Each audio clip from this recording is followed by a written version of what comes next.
Hello everyone, in today's video I will show you how you can find your BitLocker recovery key.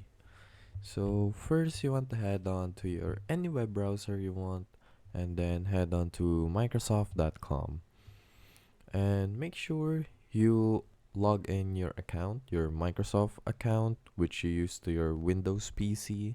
Okay, so once you log in, you're gonna hover here to your profile and then click on my Microsoft account.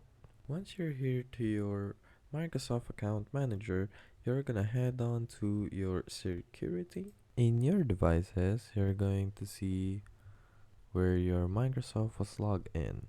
So in here, you're going to press the computer or your laptop that you're gonna use for the BitLocker one. So for example, I will use this one. See details, and then you want to click on the manage recovery key here. You want to click that. After clicking that, you will now have your BitLocker recovery key, which is displayed right here. And that is how you find your BitLocker recovery key.